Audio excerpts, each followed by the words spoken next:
Jack? Yeah. There's people watching me. They're just sitting watching this video. What? Yeah, they just want some tech news. They're here for that, so just give them some tech news and they'll go away. Okay. You guys just want some tech news? Okay. You can just say that next time.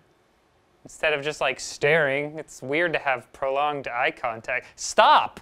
Okay, just do the intro.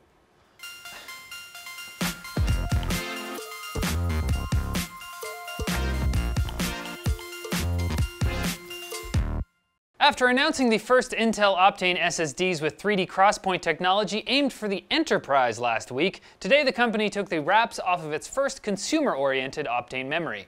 The new M.2 drives, available in a 16 gig version for $44 US and a 32 gig version for $77, aren't actually meant to be used as a storage drive in the traditional sense. They're actually supposed to be used as the cache for a larger hard drive. That way you could have like a 3 terabyte hard drive, but be able to access the stuff you need with Optane's speeds of 1.2 gigabytes per second reads and 280 megabyte per second writes. Tom's Hardware notes that the new drives are essentially the same idea as Intel's Smart Response technology, launched back in 2011, which didn't catch on very well. It remains to be seen whether the performance of a hard drive with an Intel Optane cache will make that setup worthwhile instead of just getting a regular SSD, but Intel certainly seems to think it will. And I think we gotta trust Intel on this one. You look Brian Krasanich in the eyes and tell me that man has anything but your best interest at heart.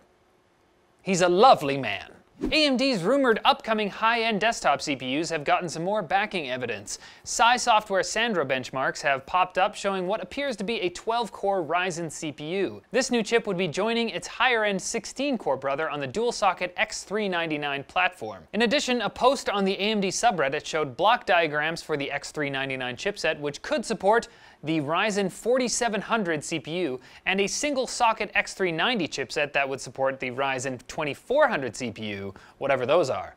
It's all a bit confusing, but what's even more confusing is that Intel is going to have to name its successor to X99 something other than X299, because AMD's already taken X399. There's lots of other letters and numbers, guys. Pick one. And in other AMD news, the company has revealed some new details about its upcoming Vega graphics cards. The flagship RX Vega GPU will come in 2 versions, one with 4 GB of HBM2 or 2nd gen high bandwidth memory, and one with 8 GB. AMD also revealed that Vega GPUs will be available in thin and light gaming notebooks at a later time, so they must be pretty power efficient. According to AMD's Scott Herkelman, the launch for RX Vega is just around the corner, so we'll see if Vega is any kind of match for the 1080 Ti in whatever just around the corner means. It's time for Quick Bits! Quick Bits. Thanks for your submission, KDex. If the rest of you want to submit a Quick Bits clip, tweet it at me, dude. Android fans of Cortana, and believe me, there are dozens of us, can now get her help from the lock screen if you're scared Google is recording all your information and selling it to people, because Microsoft is not doing that. Samsung is apparently going to sell some refurbished Galaxy Note 7 phones with a smaller battery in select markets. The rest are being recycled, and any devices still out there in the wild will be bricked by an update to disable charging. So I guess it will still exist somewhere other than in Jack's fond memories. Video cards got their hands on some info regarding the Intel i7-7740K, which is apparently part of the upcoming Kaby Lake X line, using the new 2066 socket with a 100 MHz higher base clock and a higher TDP of 112 watts. Uber halted its self-driving car testing program after the company's prototype Volvo XC90 collided with another vehicle that failed to yield, tipping it on its side. But Uber has started the program up again since they really can't afford any setbacks right now. Atmosphere at HQ is a little tense lately. The PS4 Pro can now play locally stored 4K MP4 files. Wait, what? It couldn't be 4? You could play games at 4K but not MP4s? Sony. And Andy Rubin, the creator of the Android operating system, has teased his upcoming smartphone with this image, and wow, does it get me excited.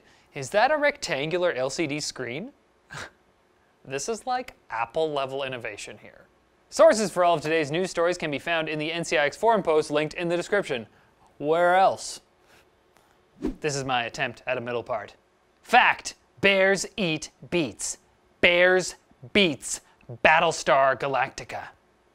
Thank you, Krithika, for that quote from what is truly, in my opinion, the greatest TV show of all time. Disagree with me? Fight me. Or better yet, send us your own thing for us to say with hashtag NCIXYodog.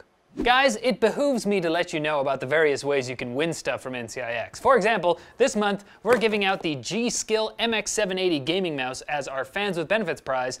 All you gotta do to enter to win this is subscribe to NCIX Tech Tips and comment on any video from March, and that's it. Also, the newsletter Subscribe and Win prize this month is a Logitech G810 Orion Spectrum keyboard and G303 Daedalus Apex mouse. All you gotta do to enter to win those is subscribe to the NCIX newsletter or claim your newsletter points for this month if you're already subscribed. And actually, another giveaway, bigger than both of those, is launching tomorrow morning, so keep your eyes peeled for that. Peel your eyes. Also, check the links in the description for all the details on, well, the newsletter one, anyways. Alright, that's it for Netling Daily, guys. Thank you so much for watching. Click over here for previous videos. Check us out on Twitter over there. But as always, like the video if you liked it, comment below for Fans with Benefits, as I described earlier, and subscribe by clicking this button right here for more videos like this from NCIX. And, you know, once you do those things, you'll be happy. I think there was a study that showed that. It's scientific.